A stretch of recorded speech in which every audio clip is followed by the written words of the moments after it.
നോക്കിയപ്പോൾ പല ആളുകളും ന്യൂനതകൾ പറയാൻ തുടങ്ങിയപ്പോൾ മഹാനായ അത്താഉ സലമ റളിയല്ലാഹു തആല പൊട്ടിക്കരയാൻ തുടങ്ങി.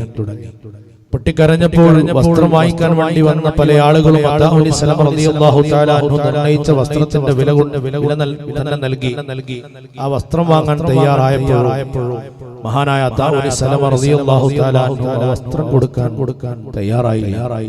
അവസാനം ഈ പ്രശ്നം ഹബീബായ മുഹമ്മദ് റസൂലുള്ളാഹി സ്വല്ലല്ലാഹു അലൈഹി വസല്ലമ തങ്ങളിലേക്ക് എത്തിയപ്പോൾ മഹാനായ അത്താഉ സലമ റളിയല്ലാഹു തആല അൻഹുവിനോട് പ്രവാചകൻ സ്വല്ലല്ലാഹു അലൈഹി വസല്ലമ തങ്ങൾ ചോദിച്ചു, എന്തുകൊണ്ടാണ് നിങ്ങൾ നിശ്ചയിച്ച വില ആളുകൾ നൽകാമെന്ന് പറഞ്ഞിട്ട് പോലും നിങ്ങൾ എന്തുകൊണ്ടാണ് വസ്ത്രം അവർക്ക് കൊടുക്കാൻ തയ്യാറാവാത്തത് എന്ന് ചോദിച്ചപ്പോൾ മഹാനായ അത്താഉ സലമ റളിയല്ലാഹു തആല ഹബീബായ മുഹമ്മദ് റസൂലുള്ളാഹി സ്വല്ലല്ലാഹു അലൈഹി വസല്ലമ തങ്ങളോട് നൽകിയ മറുപടി, അല്ലാഹുവിന്റെ തിരുദൂതരെ, ഞാൻ വളരെ മനോഹാരിതമായി നെയ്തെടുത്ത ഈ വസ്ത്രത്തിന്റെ നേട്ടങ്ങൾ പറയുന്നതിനേക്കാൾ കൂടുതൽ ആളുകൾ പറഞ്ഞത് ഇതിന്റെ കോട്ടങ്ങളാണ്.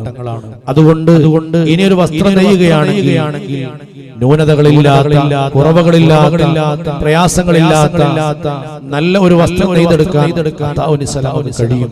പക്ഷെ നാളെ അല്ലാഹുവിന്റെ കോടതിയിൽ അത്താഉ സലമ റളിയല്ലാഹു തആല സാധുവായ അത്താഉ സലമ നിർവഹിച്ച ഒരു നിസ്കാരത്തിന്റെ, ഞാൻ അനുഷ്ഠിച്ച ഒരു നോമ്പിന്റെ, ഞാൻ നിർവഹിച്ച ഒരു ഹജ്ജിന്റെ, ഞാൻ നിർവഹിച്ച ഒരു സദഖയുടെ ന്യൂനതകൾ പറഞ്ഞ ഹിസാബിന്റെ വേളയിൽ അത്താഉ സലമ നീ നിർവഹിച്ച നിസ്കാരത്തിൽ ഇന്നാലിന് പോരായ്മകളുണ്ട്, നീ അനുഷ്ഠിച്ച നോമ്പിൽ ഇന്നാലിന് കുറവുകളുണ്ട്, നീ നൽകിയ ദാനധർമ്മങ്ങളിൽ ഇന്നാലിന് പ്രശ്നങ്ങളുണ്ട് എന്ന് ഹിസാബിന്റെ വേളയിൽ അത്താഉ സലമയോട് സത്താവായ റബ്ബ് പറഞ്ഞാൽ ന്യൂനതകൾ പരിഹരിച്ചുകൊണ്ട് ഒരു നിസ്കാരം അല്ലാഹുവിന്റെ മുമ്പിൽ സമ്മാനിക്കാൻ സാധുവായ എനിക്ക് കഴിയില്ല. ന്യൂനതകൾ ഒട്ടുമില്ലാത്ത ഒരു നോമ്പ് കാഴ്ചവെക്കാൻ സാധുവായ അത്താഉ സലമക്ക് കഴിയില്ല.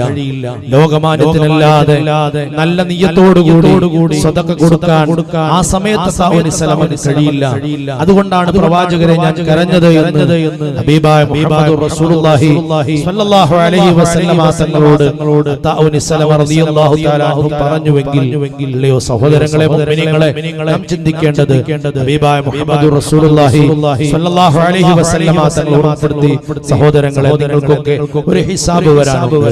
ആ ഹിസാബിന്റെ മുമ്പ് സ്വയം നിങ്ങൾ വിചാരണ ചെയ്യപ്പെടണമെന്ന മുത്തുനബിയുടെ വാക്കുകൾ ഉൾക്കൊണ്ടുകൊണ്ട് ശിഷ്ടകാല ജീവിതം ധന്യമാക്കാൻ നാം ഓരോരുത്തരും തയ്യാറാവണമെന്ന് എന്റെ ശരീരത്തോട് ഉപദേശിച്ചുകൊണ്ട് നിർദ്ദേശിച്ചുകൊണ്ട് നിങ്ങളോട് ഓർമ്മപ്പെടുത്തിക്കൊണ്ട് അല്ലാഹു റബ്ബുൽ